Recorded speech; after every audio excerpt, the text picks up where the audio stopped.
Okay, hello, and welcome back. As you can see, I've changed a little bit. I got a little chilly out here. Actually, it's the next day. You can tell by all the. It'll just seem like it just happened, like I just switched over. Okay, so for today, as you can see on the screen, there is the Great White Way in Passport to a New West. Two of the readings that we did that finish out this particular section on myths of race. I'm going to go over them here, hopefully in a way that's useful. Okay, so this corresponds with section 2.1 on the other screen. So I will go ahead and get started. Some preliminary questions that I had asked, either verbally or I'm not sure if I showed you the slides in class. The two classes tend to get mixed up, but I covered both most of this material. So if I didn't actually show you slides, it may just be that we covered the material sort of in our general discussion. But if not, let this be what it is, which is a review. So, as you can see, what does race and ethnicity have to do with the relation to national origin?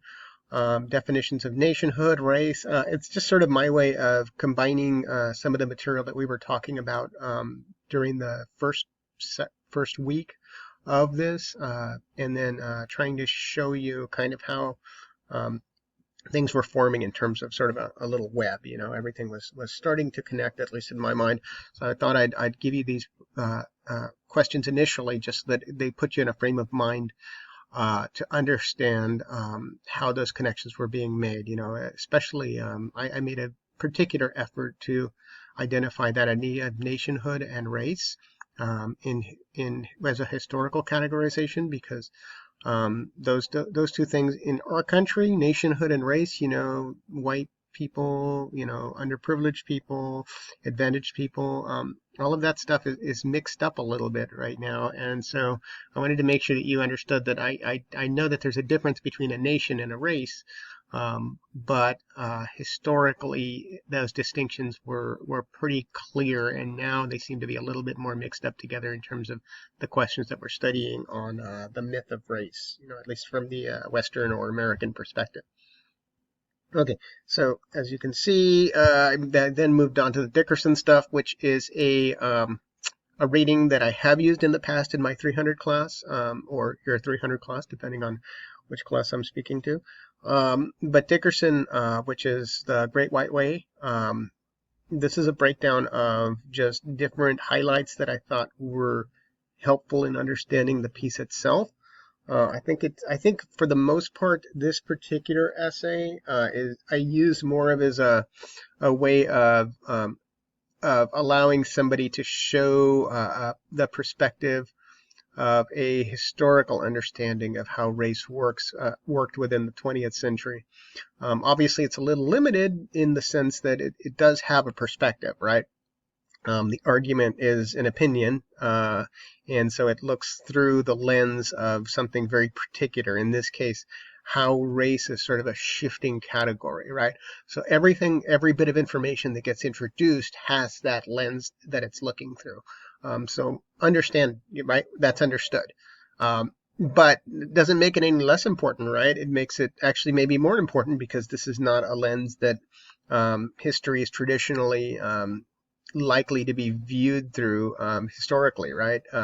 Because history we think of as an objective, just recounting of the facts, which now, living in a postmodern society, we kind of understand that that's not really how history works, at least in terms of how we study it, right?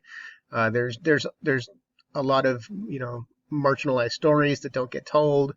The victor gets to, I don't know what's the old term, the victor gets to write the history. There's a more elegant way of putting it, but that's the idea, right? Is that even a seemingly objective historical recounting of the records, at least the way it's presented, is not necessarily uh, all that there is, right? And in many ways, it contradicts the idea of history that, as we've been discussing it, the way that history is interwoven with different narratives, different ideas, and stuff like that. So I'll just go ahead and quickly click through here. There's a reference here to a racial dot map, some idea, or at least planting in the head of that idea of white privilege, which we talked about. It's not, it's a very technical term. I'm introducing it here as sort of a provocative way, because I just sort of drop it in the middle of this other essay that doesn't necessarily address it directly. But that is something that we discussed sort of on the margin. So I don't necessarily need you guys to look up the term white privilege. I'm not going to use that in the technical way that it kind of needs to be in order to be fully explained. So in the final, it's unlikely that I will include that particular term. I'm just throwing that in there. So as you read that, make sure you're aware of that. And these are some of the notes these are student notes that were from a presenter. So I included them in these these slides because I thought it did a pretty good job of breaking stuff down. Alexis, who is in my 7:30 class, or in your 7:30 class, produced some notes that I thought were useful. So I just thought I'd throw them in there. And I think it does. It's pretty good. And it doesn't always have to be my voice, but I wanted to make sure that was attributed there. I didn't take them out, although I probably could have. Passport to a New West is the next reading after that is connected to the ideas loosely, at least looser than some of them, right? Because Passport to a New West is really just a story of immigrating into America, about how people immigrate, I should say, through undocumented, from the undocumented perspective. But it does, I think, do some things in terms of offering perspectives on race, even though it really is a mixture of that idea that I talked about earlier about in terms of nationhood, right? What makes a nation? Why do nations have borders and traditions and laws that are different? All of that stuff is not necessarily stuff that I'm addressing directly. But I do think that it's important to understand the perspective of people that are living within a culture, whether they are legally authorized, right, to live there, or not, because they do contribute to the culture, right? And that's how cultures change, and that's how ideas of race can change. So all of that stuff is relevant, but it may be a little bit, on the surface, it seems obvious to maybe some of you, or maybe even most of you living in California. But the more you dig into it, the more you understand sort of the complexity of tying the idea of nationhood with race. And so I'm hoping that by just putting these two in parallel to each other, you understand that that there are ways of approaching it, at least in terms of just here, something as simple as just observing the author's use of pathos. I'm going down to the last little bullet point here. Observing the author's use of pathos logos. You can look at it as a rhetorical exercise as well, even if the connections are going to be unique to your particular responses in the final. If indeed you do wind up using this section, you're probably going to wind up having some choices on how you select the readings. So if you do use this one, that is something that you can probably do, depending on the specificity of the question, of course. Some examples and selected highlights that I have. If you need a review of just the readings, broad outlines, here it is. And some of these links, I'm hoping that will be live, but just in case as you can see, I'm just sort of bopping over them, and you can see that these are YouTube. You can probably YouTube reference or Google these as well if you want to look at the types of videos that I have up, because I think I've selected pretty wisely. I don't think I showed these in class, so this might be an opportunity for you to look at some of the actual footage. In one case, border crossings. So Passport to a New West, examples and selected highlights continue. I offer some quotes. Pay attention maybe to some of these quotes, because it's real easy for me to just go through this and kind of pick one of these to reference. because assuming, of course, that I don't, reread the entire semester's worth of work. I've already done it once or twice.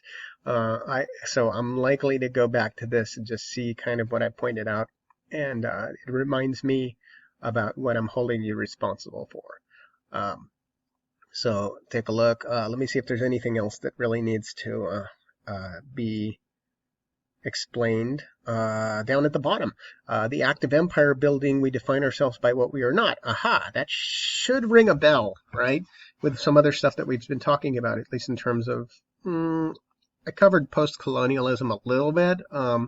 I think I covered Orientalism a little bit. But both of those are things that's ring bells when I read that. There's a couple of bells there that are ringing when I see that idea of empire building. That's a pretty juicy thing that I'm looking at in terms of topics.